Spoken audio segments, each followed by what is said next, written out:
Hello students, welcome back to Prepon. We have completed the revision of Indian polity and we have already started the revision of Indian history. आपके exams के लिए, upcoming exams के लिए फटाफट history का revision कर लेते हैं। बहुत बेसिक लेवल पे हम ये कर रहे हैं। आपके प्रीलिम्स लेवल के जितने एग्जाम्स हैं उनमें चीज़ें काफ़ी आपके काम आने वाली हैं। पिछले लेक्चर में हमने इंडस सिविलाइजेशन को बहुत बेसिक तौर पे रिवाइज किया था। आज अगली स्टेज पे चलते हैं। इंडस सिविलाइजेशन ख़त्म होता है, 18वीं सेंचुरी के आसपास ख़त्म हो जाता है। उसके बाद भारत में कई जगह चाल्कोलिथिक कल्चर्स होते हैं और फिर उसी समय 1500 BC के आसपास उत्तर पश्चिम भारत से, नॉर्थ वेस्ट इंडिया से there took place advent of people who spoke a language called Arya. उत्तर पश्चिम से आर्य भाषाई लोगों का आगमन होता है, तो उस एज को आर्य एज कह देते हैं। तो आज आर्यन एज पढ़ते हैं, जिसको 1500 से 600 BC तक मान लिया जाता है कि 1500 BC से 600 BC तक एक आर्यन एज चली थी। आर्यों ने वेदों को कंपाइल किया है, तो इसको वैदिक एज भी कह देते हैं। माना गया कि सदर्न रशिया से या सेंट्रल एशिया से आर्य भाषाई लोगों का माइग्रेशन हुआ। एक ब्रांच यूरोपियन एरिया में गई, एक इधर वेस्ट एशिया में आई और पर्टिकुलरली ईरान में आते हुए, और वो ईरान वाली शाखा भारत में आ जाती है, तो उनको इंडो आर्यंस कह देते हैं। जो ईरान होते हुए भारत आए थे उनको हिंद आर्य कह देते हैं। इन स्टडीज़ के बारे में बहुत सारे स्क्रिप्शनल एविडेंसेस भी हैं और लिटरेरी एविडेंसेस भी हैं। जैसे कि ईरान की जो बुक होती है, होली बुक अवेस्ता, जो ज़ोरोस्ट्रियन रिलीजन पहले हुआ करता था, उनकी जो होली बुक अवेस्ता है उसमें और ऋग्वेद में बहुत सारी चीज़ें मिल जाती हैं, शब्दों का उच्चारण मिल जाता है। इसलिए मान लेते हैं कहीं कल्चरल कनेक्शन डेफिनेटली हुआ करता है वेस्ट एशिया में रहने वाले और भारत के उत्तर भारत में रहने वाले आर्यों के बीच में। ये एक थ्योरी है जो मैक्स म्यूलर ने दी थी, जो लैंग्वेज बेस्ड थ्योरी है।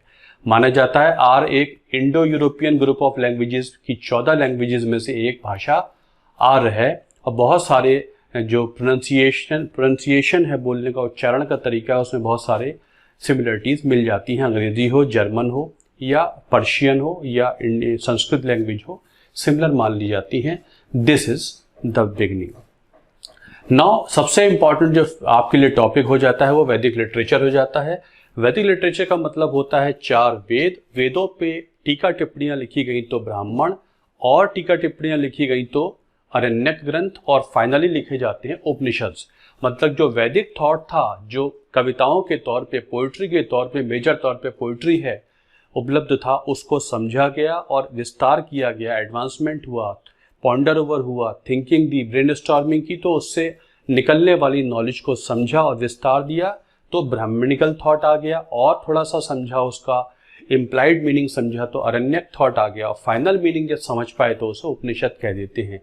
इसलिए उपनिषद को वेदांत भी कहते हैं। मतलब वेदों का अंत हुआ। वेदों का अंत का मतलब ये नहीं है वेद खत्म हो गए। कहने का मतलब है जो इंटेंडेड मीनिंग था वेदों का, वो कुछ उपनिषदों में ही रिफ्लेक्ट हो पाया। उससे पहले तो एक कोशिश चलती रही कि इसका जो इंटेंडेड मीनिंग है, जो रचने वाले हैं, जो वेदों के उसको कंपाइल करने वाले लोग हैं, वो क्या कहना चाहते हैं, इसको समझने में लंबा टाइम लगा है। सही समझ गए तो वेदांत हो जाता। उपनिषदों का एक नाम वेदांत भी हुआ करता है। वेद को श्रुति भी कह देते हैं। विद का शब्द मतलब होता है ज्ञान, उससे वर्ड बना वेद। माने वेदों को श्रुति इसलिए कह देते हैं कि जब तक ब्राह्मी लिपि का आविष्कार जो 400 BC के आसपास हो जाता है नहीं हुआ था, तब तक इसको कोडिफाई नहीं किया जा सका। जब तक लिखने की कला नहीं आ गई, लिपि नहीं आ गई, तब तक ये बोलने के जरिए से, ओरल ट्रेडिशन से पास ऑन होता था, ट्रांसमिट होता था। मतलब समझ लेते थे मंत्रों को या कविताओं को या इन हिम्स को याद कर लेते थे और उनको उच्चारण करके इस तरीके से जनरेशन टू जनरेशन इस तरीके से ट्रांसमिशन होता था। इसलिए श्रुति माने होता है सुनना। इनको आगे ले जाने के लिए इनका सही श्रवण जरूरी है। A keen sense of hearing is required to pass them on from generation to generation, hence called Shruti also. इसे श्रुति भी कह देते हैं। पहला वेद माना जाता है ऋग्वेद, और जो पहले 500 साल है आर्यों के, उसे कह देते हैं ऋग्वैदिक पीरियड भी कह देते हैं। तो ऋग्वेद ये जो अर्ली आर्यंस हैं उनकी किताब मानी जाती है। बाद की जो 1000 के बाद की किताबें हैं वो लेटर वैदिक पीरियड की हुआ करती हैं। Rigveda is a collection of hymns. ये मंत्रों का एक कलेक्शन है। Hymns, it is a collection of hymns. And all these basically hymns are nothing but prayers, god के लिए प्रेयर्स हैं और these prayers in the praise of god. Rigveda word का मतलब होता है प्रेज, मतलब गॉड की प्रेज में जो प्रार्थनाएं हैं वो कलेक्शन ऋग्वेद कहलाता है, जिसमें 1017 प्लस 11 1028 मंत्र हिम्स हुआ करते हैं ऋग्वेद में। इसका कलेक्शन ऋग्वेद कहलाता है और ये माना जाता है कि इनको बोलने से, उच्चारण से गॉड की ब्लेसिंग्स मिलती हैं, इसलिए उनका उच्चारण किया जाए कि दैविक आशीर्वाद प्राप्त करने के लिए to obtain the divine blessings of God one should what recite these shlokas और mantras and they contain basically and these mantras and shlokas are in the praise of gods. Together Rigveda contains 10 volumes. इसमें 10 बुक्स होती हैं जिनको मंडल कहते हैं, 10 मंडल होते हैं। उनमें जब उनको स्टडी किया गया तो पाया गया मंडल नंबर 2 से 7 शायद सबसे पहले संकलित हुए हैं। जो मंडल नंबर 2 से 7 है सबसे पहले इनका कंपाइलेशन हुआ है, इसलिए इनको ओल्डेस्ट वंस भी हैं और इनको फैमिली बुक्स भी कह देते हैं, क्योंकि हर मंडल किसी न किसी ऋषि के नाम से जुड़ा हुआ है। जैसे कि मंडल नंबर 3 ऋषि विश्वामित्र के नाम पर है, मंडल नंबर 3 ऋषि विश्वामित्र के नाम पर है। इसी में गायत्री मंत्र दिया हुआ है और गायत्री मंत्र सूर्य जैसी शक्तियों वाले गॉड सवित्र हैं, उनके ऑनर में गाया जाता है। ये मंडल नंबर 3 में है। मंडल नंबर 1 और 10 बहुत बाद में कंपाइल हुए हैं, मतलब 1000 BC के आसपास कंपाइल हुए होंगे। मंडल नंबर 8 और 9, मंडल नंबर 8 और 9 ये बीच में कंपाइल हुए हैं, मतलब 10-1 और 2 और 7 के बीच में। मंडल नंबर 9 सोम गॉड के बारे में है, जो गॉड ऑफ प्लांट्स कहलाते हैं। इकलौता मंडल है जो एक ही गॉड के बारे में है, वो मंडल नंबर 9 है, जो सोम गॉड, गॉड ऑफ प्लांट्स कहलाते हैं। तो इसमें 10 मंडल हुआ करते हैं, 2 से 7 फैमिली बुक्स कहलाते हैं और बाद के मंडल 1 और 10 होते हैं। विश्वामित्र का संबंध, विश्वामित्र और उनकी फैमिली का संबंध मंडल नंबर 3 से हुआ करता है। ये पहला वेद था जिसे ऋग्वेद कह देते हैं। 1000 BC के बाद जितने किताबें लिखी गई वो बाकी वेद हो जाते हैं। सामवेद में क्या हुआ, जो ऋग्वेद के ही श्लोक हैं उनको एक धुन, ट्यून से अटैच कर दिया गया, मतलब एक वॉइस मॉड्यूलेशन से अटैच कर दिया गया। बोला गया कि इनको अगर जब भी मंत्र का उच्चारण होगा तो इसी मॉड्यूलेशन से होगा, यदि ऐसा होगा तो ही प्रेयर एक्सेप्ट की जाएगी, ये माना गया। तो पहली बार धुन की बात होती है सामवेद में, इसलिए it is the earliest book on Indian music. भारतीय म्यूजिक की उत्पत्ति सामवेद से मानी जाती है। इसको बुक ऑफ मेलोडीज भी कह देते हैं, मतलब मंत्र उच्चारण का एक तरीका बता दिया गया और इसी वॉइस मॉड्यूलेशन से ही इस मंत्र को बोला जाना है। जो इंटोनेशन होता है, जो शब्दों पर इम्फेसिस होता है, कहाँ पर कैसे ऊंचा ले जाना है, नीचे ले जाना है, वहीं से म्यूजिक की स्थापना भी मान लेते हैं। अगला वेद यजुर्वेद है। यजुस क्रिया माने यज्ञ क्रिया होती है। यज्ञ क्रिया की साइंस का वेद कहलाता है यजुर्वेद, मतलब जो उच्चारण के वक्त जो कर्म कांडीय चीजें हैं, यज्ञ वेदिका है, उसमें घी डालना है, मंत्र पढ़ना है, श्लोक पढ़ने हैं, दान दक्षिणा करनी है, जो उसमें आहुति डालनी है, ये पूरा यज्ञ क्रिया कैसे होगी उससे संबंधित वेद कहलाता है यजुर्वेद। तो यज्ञ क्रिया का वेद कहलाता है Yajurveda. At the time of recital what rituals and ceremonies one has to focus on at the time of recital is called the content of Yajurveda. Yajurveda के 2 भाग होते हैं, एक होता है Krishna Yajurveda that is black Yajurveda, एक होता है Shukla Yajurveda that is white Yajurveda. ये इकलौता वेद है जो प्रोज और पोइट्री दोनों में है, मतलब ये पद्य में भी है, गद्य में है, बाकी सारे वेद पद्य में हुआ करते हैं, तो ये इकलौता माना जाता है। तो ये यज्ञों वाला वेद है। और अगला वेद हो जाता है Atharvaveda. Atharvaveda basically contains magical hymns to get rid of diseases. माना गया है इसमें जो श्लोक दिए गए हैं उनको बोलने भर से बीमारियां या इविल फोर्सेस दूर भाग जाती हैं। माना यह जाता है कि प्रैक्टिकली माने तो शायद ये मेडिकल प्रिस्क्रिप्शंस हैं, आयुर्वेदिक प्रिस्क्रिप्शंस हैं, जिनको फॉलो करेंगे तो बीमारियां दूर भाग जाएंगी। तो इंडियन मेडिसिन की पहली बुक कहलाती है अथर्ववेद। इससे ही आगे चलकर एक किताब निकल आएगी जिसे कहते हैं आयुर्वेद, जो कि एक उपवेद कैटेगरी में आती है, में आती है। और जो अथर्ववेद का आगे चलकर जो एक डेवलपमेंट है उसे आयुर्वेद कह देते हैं। 4 उपवेद होते हैं, उनमें एक उपवेद कहलाता है आयुर्वेद।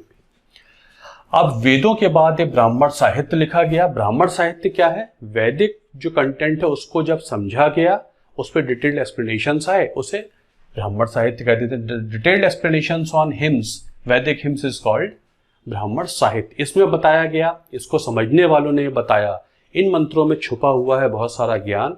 ये भी बता रहा है कि एग्रीकल्चर कैसे करते हैं, चावल की खेती कैसे होती है, सोसाइटी के नियम क्या होते हैं, व्यापार कैसे होता है, मतलब समाज को चलाने वाली जितनी चीज़ें हैं वो इन्होंने कहा इन मंत्रों में, श्लोकों में छुपी हुई हैं, उनसे समझ के हम आपको बता रहे हैं। इसका मतलब इससे और ज्ञान निकलने लगा और इन्होंने बताया ये सारे ज्ञान का स्रोत ये वैदिक मंत्र ही हुआ करते हैं। तो बहुत सारी ये किताबें लिखने लगी, मतलब वेदों की नॉलेज पर और विस्तार होने लगा। आगे चल के थॉट थोड़ा चेंज हुआ और अरण्यक लिटरेचर लिखा गया। ब्राह्मण के बाद अरण्यक, अरण्य माने होता है फॉरेस्ट। तो ये बताया गया कि ये जो आप बता रहे हैं कि खेती की जाए, दान दक्षिणा दी जाए, रिचुअल्स किए जाए, पशु बलि की जाए, इससे ही गॉड, आगे चलकर ये यज्ञ क्रिया बड़ी इंपॉर्टेंट हो गई थी। पहले तो बस मंत्रोच्चारण होता था और अग्नि के सामने, बाद में यज्ञ क्रिया वगैरह भी हो जाती है। तो बहुत ज़्यादा पशु बलि होने लगी, दान दक्षिणा, मतलब भौतिकवादिता बहुत ज़्यादा धर्म में आने लगी थी। यह थोड़ा टिल्ट होता है, ये कहते हैं कि आप इन मंत्रों को जो समझ रहे हैं वो गलत मीनिंग है, इसका मीनिंग ये नहीं है। इनको समझने के लिए जंगल के एकांत में जाना जरूरी है। One has to ponder over them in the hidden meaning of the shloka, जो श्लोक है इनके हिडन मीनिंग में जाना होगा। For that the solitude of the forest is very very necessary. Solitude में, एकांत में बैठ के इनको डीप मंथन करना होगा, तब जाकर समझ पाएंगे क्या इसका मीनिंग है। तो मतलब अरण्यक साहित्य ने जो दिशा दिखाई वो थोड़ी स्पिरिचुअल, मिस्टिसिज्म से भरी हुई थी, रहस्यवाद से भरी हुई थी। मतलब वैदिक मंत्रों का डीप मीनिंग समझो, इम्प्लाइड मीनिंग समझो, जो सतह पर दिख रहा है वो शायद सही मीनिंग नहीं है। मतलब उन्होंने ये दिशा दिखाई कि पशु बलि, दान दक्षिणा, भौतिकवादिता, शायद ये सही इंटेंशन नहीं है। वैदिक मंत्रों का इंटेंशन कुछ और है। वो जब इंटेंशन फाइनल समझ में आया तो लिख दी जाते हैं उपनिषद। उपनिषद शब्द का मतलब होता है समीप बैठना, seat near the teach of seat near the feet of your teacher. गुरु के पदों पे बैठा जाए। गुरु विल गिव यू ज्ञान, गुरु बताएंगे पाथ ऑफ नॉलेज, वो सही मार्ग दिखाएंगे, ज्ञान मार्ग दिखाएंगे। सही ज्ञान जानना जरूरी है और सही ज्ञान नटशेल में ये कहता है हर इस व्यक्ति का जिसका इस दुनिया में जन्म हुआ है, हर आत्मा का जिसका इस दुनिया में जन्म हुआ है, उसका उद्देश्य मोक्ष है, साल्वेशन है। उसका उद्देश्य साल्वेशन है। साल्वेशन के लिए, साल्वेशन मतलब है कि जितने भी प्राणी हैं इस दुनिया में उनके अंदर एक आत्मा होती है। वो आत्मा सुप्रीम आत्मा का एक अंश मात्र होता है और ये जो आत्मा इस शरीर में है ये अंदर स्ट्रगल कर रही है कैसे इस बॉडीली स्ट्रक्चर से एस्केप करके अपने ओरिजिन में वापस चली जाए। अगर वो सक्सेसफुल होती है तो उसका परमात्मा से मिलन हो जाता है। सारी जिंदगी इसी प्रयत्न में आत्मा रहती है किस तरीके से I should go back to my origin. अगर ओरिजिन हो जाता है, आत्मा माइग्रेट कर जाती है, एस्केप कर जाती है, तो यही मोक्ष होता है। इसलिए अल्टीमेटली मोक्ष की रास्ते पे चला जाए। मोक्ष पाने के लिए, सैल्वेशन के लिए पशु बलि देना, जानवरों को मारना, दान दक्षिणा देना, ये सब जरूरी नहीं है। भौतिकवादिता से अलग हटकर ज्ञान के मार्ग पे चलो। ज्ञान मार्ग बताता है कि जो मनुष्य आत्मा है वो गॉड से, परमात्मा से अलग नहीं है, उसी का एक अंश मात्र है। उसका उद्देश्य अपने घर वापस जाना होता है। इसी को रामकृष्ण परमहंस ने अलग तरीके से कहा। उन्होंने ये कहा क्योंकि हर आत्मा परमात्मा का ही अंश है, इसलिए मानव सेवा माधव सेवा, service to man is service to god, नर सेवा नारायण सेवा। और विवेकानंद ने इसी कंसेप्ट को आगे बढ़ाया तो रामकृष्ण मिशन आ गया जिसका उद्देश्य था मानवता की सेवा की जाए तो गॉड की सेवा अपने आप हो जाती है। तो बेसिकली उपनिषदों का जो अल्टीमेट जो उद्देश्य है वो it revolves around the concept of supreme soul, Brahmatma, Brahm जिसे कह देते हैं, उसके अराउंड ही घूमती है। सारा साहित्य उपनिषदों का कुछ स्पिरिचुअलिज्म से संबंधित है। तो अगर ये पूछा जाए earliest books on philosophy in India were, तो आप बोलेंगे सबसे पहली जो फिलॉसफी की किताबें भारत में थी वो उपनिषद कहलाते हैं। माना गया है 108 उपनिषद होते हैं। उन पे शंकराचार्य ने टीका टिप्पणी लिखी थी 9th सेंचुरी में। और शंकराचार्य का जन्म कलडी, जो केरल में एक गांव है, वहाँ हुआ है। अभी हाल फिलहाल में प्राइम मिनिस्टर ने वहाँ पर विजिट किया था और कुछ स्कीम्स वगैरह लागू हुई हैं। तो शंकराचार्य ने इस पे अद्वैत फिलॉसफी दी है उपनिषदों पर। अद्वैत का मतलब होता है नॉन डुअलिज्म, मतलब जो मनुष्य आत्मा है, गॉड की आत्मा, वो एक ही है, परमात्मा, उनके बीच में फर्क नहीं है, ये द्वैत नहीं है, ये एक ही है। तो इसे अद्वैत फिलॉसफी कह देते हैं जो शंकराचार्य ने दी थी। उपनिषदों में एक सबसे इंपॉर्टेंट उपनिषद मुंडक होता है। मुंडक में ही दिया हुआ है सत्यमेव जयते, जो हमारे राष्ट्रीय चिन्ह का पार्ट है। और जो कठोपनिषद है वहीं पर नचिकेता और यम का संवाद है। नचिकेता बहुत सारे प्रश्न करता है गॉड ऑफ डेथ यम से। वो जो फिलॉसफी यम ने समझाई है नचिकेता को, एक बालक है नचिकेता, ये कठोपनिषद का सब्जेक्ट मैटर हो जाता है। तो बहुत सारे उपनिषद हुआ करते हैं। दो मैंने आपको बताए। शंकराचार्य द्वैतवाद फिलॉसफी दे दी उन्होंने इसी कंसेप्ट पे। विवेकानंद ने इसको प्रैक्टिकल शेप दे दी है और आरके मिशन बनाया था। अब आगे चल के किताबें लिखी जाती हैं, मतलब 600 BC तक तो वेद और उपनिषद वगैरह कुछ लिख दिए गए हैं, बाकी उपनिषद बाद में लिखे गए हैं। उसके बाद कुछ साहित्य डेवलप होता है जिसे कहते हैं वेदों के अंग, वेदांग, वेदांग साहित्य। वेदांग वेदों के अंग, लिम्स ऑफ वेदास, वेदों के ये अंग हैं। मतलब अगर ये अंग नहीं होंगे तो वेद चल नहीं पाएंगे, इस अंग का होना जरूरी है। वैदिक थॉट को आगे जाना है, ज्ञान को आगे जाना है, तो इन अंगों का होना जरूरी है। तो वेदांग होते हैं 6। शिक्षा डील करती है फोनेटिक्स से। फोनेटिक्स का मतलब होता है साइंस ऑफ स्पीच, कैसे उच्चारण किया जाता है, फोनेटिक्स। तो जो वेदों का बोलने वाला डिपार्टमेंट है, एस्पेक्ट है, उसे शिक्षा कह देते हैं। कल्प में जितने रिचुअल सेरेमनीज हैं, जितने कर्म कांड हैं, सेरेमनीज हैं, उनको एक जगह कंपाइल कर दिया तो बन जाता है कल्प वेदांग। कल्प वेदांग में ही एक छोटी सी किताब होती है शुल्व सूत्र। ये अर्लीस्ट बुक है on geometry and mathematics. Geometry और मैथमेटिक्स, इसमें बताया गया है कि यज्ञ वेदिका कैसे बनाई जाती है। यज्ञ वेदिका का स्क्वायर होना जरूरी है, और स्क्वायर तब बनता है जब डायगोनल्स एक दूसरे को बाइसेक्ट करते हैं, उनकी वर्टिसेस को जोड़ दिया जाए, तो जो आउटकम होता है वो एक स्क्वायर ही होता है। ऐसी बहुत सारी बातें इस किताब में दी हैं जो एक धर्म के बैकग्राउंड में डेवलप होती है। तो कल्प एक बहुत बड़ा किताब है, उसका एक छोटा सा अटैचमेंट कहलाता है Shulva Sutra, the earliest book on geometry and mathematics. Nirukta का मतलब होता है शब्दों की उत्पत्ति कैसे होती है, संस्कृत साहित्य में, भाषा में कैसे शब्दों की उत्पत्ति हुई। व्याकरण मतलब आप जानते ही हैं ग्रामर। छंद मतलब रूल्स ऑफ पोइट्री, पोइट्री के नियम क्या होते हैं वो छंद कहलाते हैं। ज्योतिष मतलब होता है एस्ट्रोनॉमी। ज्योतिष का मतलब यह एस्ट्रोलॉजी नहीं है, एस्ट्रोनॉमी है। यह यज्ञ तब संपन्न किया जाएगा जब ग्रहों की पोजीशन कुछ इस तरीके से होगी, मतलब जो टाइम एलिमेंट है उसके हिसाब से, वो जो टाइम एलिमेंट है, एस्ट्रोनॉमी है, उसको स्टडी किया गया। तो ये किताब मतलब वैदिक थॉट को समझने के लिए, मतलब संस्कृत भाषा को समझने के लिए ये 6 किताबें ज़रूरी हैं, इसलिए इनको वेदों का अंग कहते हैं। वेदों को समझने के लिए इनको समझना पहले ज़रूरी है। बाद में आ जाते हैं 4 उपवेद, उनमें से एक आयुर्वेद है जो मेडिसिन पे है, शिल्प वेद आर्किटेक्चर पर है, गंधर्व वेद डांस ड्रामा म्यूजिक पर है, धनुर्वेद वॉरफेयर पे है। ये भी वेदों से ही निकला ज्ञान है, बाद के डेवलपमेंट है, इन्हें उपवेद कह देते हैं, वेद नहीं कहते हैं। तो ये आयुर्वेद, मेडिसिन, शिल्प वेद, आर्किटेक्चर, गंधर्व वेद, डांस ड्रामा म्यूजिक, धनुर्वेद, वॉरफेयर, ये है वैदिक साहित्य, वैदिक लिटरेचर कहलाता है। दिस इज कॉल्ड वैदिक लिटरेचर। तो मेरे ख्याल से ये बात आपके समझ में आ गई होगी। जो वेदों से संबंधित साहित्य है वो ये हुआ करता है। चलिए अब अर्ली वैदिक पीरियड के बारे में थोड़ा जान लेते हैं। 1500-1000 BC तक का जो पीरियड है उसके बारे में कुछ कल्चरल फीचर्स जान लेते हैं। पहला पीरियड कहलाता है अर्ली वैदिक पीरियड, जहाँ पर आर्य कहाँ रहते थे उसके बारे में लिखा हुआ है। आर्य जहाँ रहते हैं वो सिंधु नदी और उसकी नदियों के बीच का क्षेत्र है, वहाँ रहते हैं। वो ऐसा ऋग्वेद में बताते हैं, अपने क्षेत्र का नाम बताते हैं सप्त सिंधव, हम सप्त सिंधु प्रदेश में रहते हैं। ये ऋग्वेद में लिखा हुआ है कि पहले वाले आर्य जो 1500 से 1000 BC में जो ऋग्वैदिक आर्यन से वो कहाँ रहते थे, अपनी लैंड को कहते हैं सप्त सिंधव, वहाँ पर रहते हैं। लैंड ऑफ 7 रिवर्स, 7 नदियों का क्षेत्र उन्होंने बोला। सप्त सिंधव मतलब सिंधु, उसकी सहायक नदियाँ सप्त सिंधव कहलाती हैं। अरब पर्शियन लोगों ने सिंधु नदी को हिंदू नदी बोला है। सबसे इंपॉर्टेंट नदी इंडस होती है, इंडस का रियल नेम सिंधु नदी है।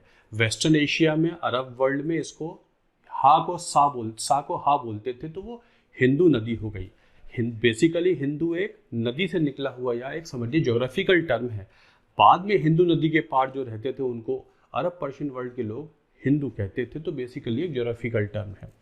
तो ग्रीक लोग इसे इंडस कहते थे, इंडस से ही इंडिया नाम निकल आया। तो पहली नदी सिंधु है और 5 नदियाँ जो पंजाब की हैं, सबसे पहले इंडस, सिंधु, झेलम को वितस्त कहते हैं, ऋग्वेद में चेनाब को अस्किनी कहते हैं, रावी को पारोशनी कहते हैं, ब्यास को विपासा कहते हैं, सतलज को शतुद्री कहते हैं, काबुल को कुब या और सरस्वती अगली रिवर है।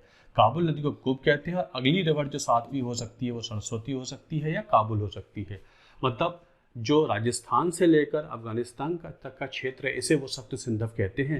राजस्थान की नदी सरस्वती जो अब खत्म हो चुकी है और उधर काबुल नदी इसके बीच का क्षेत्र पहले वाले आदमियों का क्षेत्र था। गंगा यमुना का उल्लेख एक दो बार ही हुआ है ऋग्वेद में। मतलब इस समय के अभी मेन इंडियन प्लेन में वेंचर नहीं कर रहे हैं, उधर ही जीवन यापन कर रहे हैं। इनकी पॉलिटी क्या है? ट्राइबल सिस्टम है। ट्राइब को संस्कृत में जन कहते हैं। इस जन को चलाने वाला राजन होता है, जन का सरदार राजन होता है। राजन सभा को चलाता है, इस कबीले को चलाता है दो ट्राइबल असेंबलीज के जरिए, सभा और समिति। इंपॉर्टेंट ट्राइबल असेंबलीज होती है सभा और समिति। अभी कोई ये नहीं कह सकते कि आर्मी जैसी चीज़ है या मंत्रियों जैसी चीज़ है। सारा कबीला मिलके पूरे कबीले को चलाता है, सभी पार्टिसिपेट करते हैं। It was system of direct democracy. उस समय डायरेक्ट डेमोक्रेसी होता था। Which of the following were two important tribal assemblies? तो आप बोल देंगे सभा एंड समिति।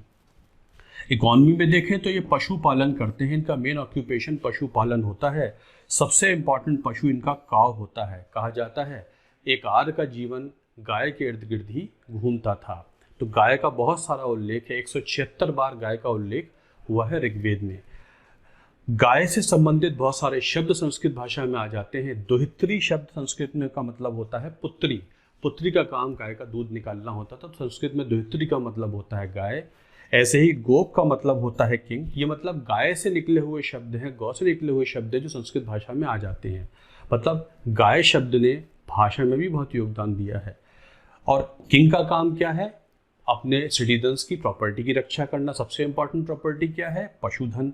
तो प्रोटेक्टर ऑफ कैटल, गोप का मतलब होता है किंग और किंग का काम होता है प्रोटेक्शन ऑफ कैटल, मतलब प्रॉपर्टी ऑफ द पीपुल। गोधूली का मतलब होता है शाम का समय, जब पशु चारगाह भूमि से वापस आ रहे होते हैं तभी तो दिन ढल रहा होता है, उसी को गोधूली कहते हैं। मतलब Godhuli is a measure of time. Gavyuti का मतलब मेजर ऑफ डिस्टेंस। अघन्य का मतलब होता है नॉट टू बी किल्ड, मतलब ऋग्वेद में लिखा है गाय को मारना नहीं चाहिए, not to be killed. Gomat का मतलब होता है रिच मैन, जिसके पास बहुत सारी गायें हैं उसे गोमत, हर व्यक्ति गोमत बनना चाहता था, wanted to possess more number of cows. Agriculture में देखें तो ये सबसिस्टेंस एग्रीकल्चर करते थे, मतलब उतना ही उगा पाते हैं जितना इनके जीवन यापन के लिए ज़रूरी है। एडवांस एग्रीकल्चर नहीं कर रहे थे, अपने पशुओं के लिए फॉडर उगाते हैं, अपने जीवन यापन के लिए करते हैं। ज़्यादा बल पशुपालन पे हुआ करता है। अपने जीवन यापन के लिए ये इनफ कमा लिया करते थे। इसे सबसिस्टेंस एग्रीकल्चर या इकोनॉमी कहते हैं। अभी कोई करेंसी जैसी चीज़ नहीं होती है। नोमैडिक लाइफ है, जहाँ पर चारगाह भूमि खत्म होती है, ग्रीनरी खत्म हो जाती है, आगे बढ़ जाते हैं, वहाँ डेरा डाल देते हैं, जब तक वहाँ चरने की जगह है वहाँ रहते हैं। इस तरीके से घूम घूम के जीवन बिताते थे, क्योंकि इनके पशुओं के लिए चारगाह भूमि होना बहुत ज़रूरी है, इसलिए नोमैडिक जीवन रहता था। रिलीजन में आ जाएं तो ये 33 गॉड्स को वर्शिप करते थे। ऋग्वेद में 33 गॉड्स मेंशन होते हैं, उनमें सबसे इंपॉर्टेंट इंद्र बताए जाते हैं। 1028 मंत्रों में इंद्र को 250 मंत्र दिए गए हैं, जिनको इंद्र का काम बारिश को लाना है। जब भी प्रार्थना होती है इंद्र से प्रार्थना करते हैं कि come down and make pastures greener so that our cattle can feed upon. Agni है, उनके लिए 200 मंत्र हैं, उनका अग्नि के सामने प्रार्थना की जाती है, इसलिए मानव की प्रार्थना गॉड तक ले जाने वाले अग्नि हैं। ऋग्वेद में अग्नि को link between God and man बोला जाता है। वरुण भी एक गॉड हैं, जिनको बताया जाता है कि वो इस सृष्टि को चलाने वाले हैं। इस ऋतु के, ये जो ऋतु चल रही है, सीजन्स है, इनकी साइकिल को चलाने वाले गॉड कहलाते हैं वरुण। उषा फीमेल गॉडेस या गॉडेस में सबसे इंपॉर्टेंट उषा मानी जाती हैं।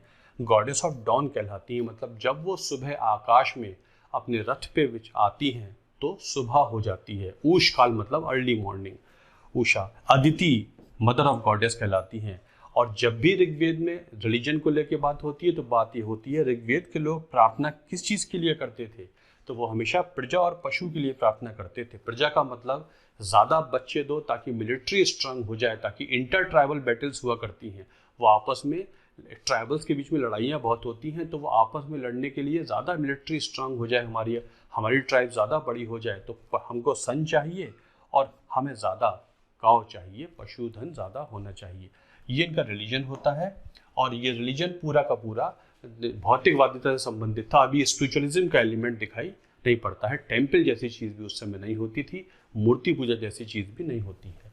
सोसाइटी के बारे में कहें तो बर्थ बेड डिविजन्स नहीं हुआ करते थे। ये कहा जाए कि बर्थ बेड डिविजन्स हैं, ऐसा कुछ नहीं दिखाई पड़ता है। वर्ण के रिस्ट्रिक्शंस भी नहीं है, जो ब्राह्मण क्षत्रिय वैश्य शूद्र वाले रिस्ट्रिक्शंस ये भी दिखाई नहीं पड़ते हैं।